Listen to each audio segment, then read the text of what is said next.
Thank you very much for joining us tonight, Congressman Clyburn. I know you've seen everything in the House, and now you've seen a little more in the House. What happens next? Well, thank you very much for having me. What happens next is that we'll meet again at 11 o'clock in the morning. There will be a quorum call, and after which we'll have another vote on trying to elect a speaker. I would hope that after all of this time, that the leadership of the Republican Party will sit down in earnest with Leader Jeffries, who has been extending an offer time and time again to reach a bipartisan path forward so that the people of this country can have their business attended to. Right now, we cannot get to the attendance of their business simply because the Republicans seem to be putting their politics over the people's interest. And we would like to see us working together as Democrats and Republicans, trying to get the security of this country assured and the safety of the American people attended to. And I would hope that will start tomorrow. What would that meeting be like? What would Congressman Jeffries be seeking in that kind of meeting? Well, as you know, we made some agreements back in May on what we should do to fund the government going forward. And the former speaker allowed his conference to walk away from that agreement. The Senate, Democrats and Republicans, adhered to the agreement and have been marking up to those numbers. Not so in the House. We saw the former speaker say he would not bring about any kind of an impeachment inquiry of President Biden without a vote. Yet he ordered that this procedure begin and did not have a vote. And so we want to see this kind of stuff put aside. Stop these investigations, especially when you have the guy who you have given the most of your votes to be Speaker, is the one who's been running the investigations and been inviting his own witnesses to come. And his own witnesses have been saying there's nothing here that borders on anything akin to impeachment. So let's get this foolishness out of the way. Let's get someone who believes in democracy, someone who believes in this country moving forward in search of perfection. Let someone who believes that we should put the people of this country over the politics that we practice. And I don't think that is Jordan. And you just heard a litany of things that underscore that. So in that approach, one of these people today who got single-digit votes, someone like Tom Cole, for example, who got one vote, who there was a day, in the pre-Trump era of the House of Representatives, Tom Cole was one of the reasonable Republicans who you could easily envision one day becoming a speaker.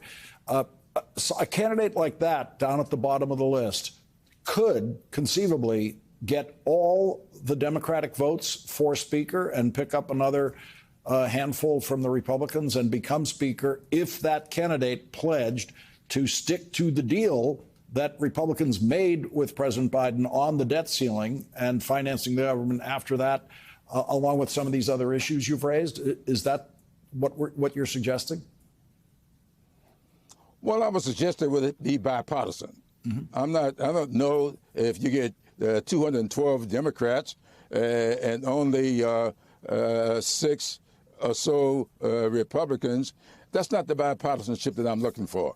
I would hope that a critical mass of Republicans and Democrats can come together, as we did when we passed McCarthy's bill to keep the government open.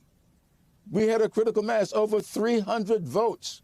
In fact, more Democrats voted for it than Republicans, but it was a critical mass on both sides. And so you can rule a House, run things, if you have that kind of a vote with Democrats and Republicans, not just barely getting by at 218, but get 320, 350 votes with a critical mass of both parties voting for the person. If Jim Jordan does somehow manage to get to the magic number that gives him the speakership after, I don't know, 15 ballots or something like Kevin McCarthy, do you think his speakership would last as long as Kevin McCarthy's did? I don't think so, but I think the American people weigh in on this. Here's a guy who's been here for 16 years, never passed a single bill. What did he come here for? I think we heard it from the former speaker when he said he is a legislative terrorist. He's all about tearing things down, not building things up. I learned as a child, my dad just said to me all the time, son, anybody can tear things down. It takes some thought, and it takes some intelligence to build things up.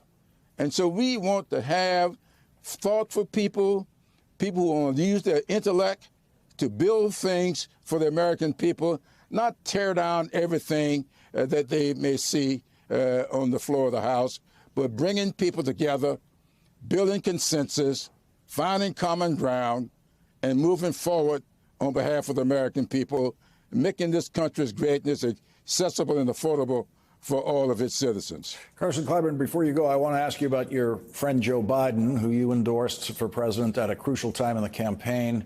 He is somewhere over the Atlantic now on his way to Israel. He is the president of the United States who has been to Israel more than any previous president of the United States, having gone several times during his decades as a senator, during his time as vice president of the United States, now his second trip as president of the United States to Israel. No president has ever had more experience in the country of Israel. What are you hoping that he can achieve at what has now become an even more difficult time in the region than it was yesterday? It is very much more difficult today than yesterday, and I can't think of a single person in these United States better equipped to address these issues. He has demonstrated that time and time again, and I heard earlier this afternoon that the polling in Israel show that he is very popular with the people of Israel, much more popular than their own prime minister. So they believe in him. So he is going over there. He is going to sit down with the leadership and hopefully find some common ground for us to get this issue behind us. As you know, I grew up in a parsonage. I've been studying this issue, the disagreements in the Middle East. It's been going on for a couple of thousand years. And we have got to work hard to do what is necessary to bring people together so they can coexist in that part of the country. I can't think of anybody better equipped at this particular juncture to do that than Joe Biden.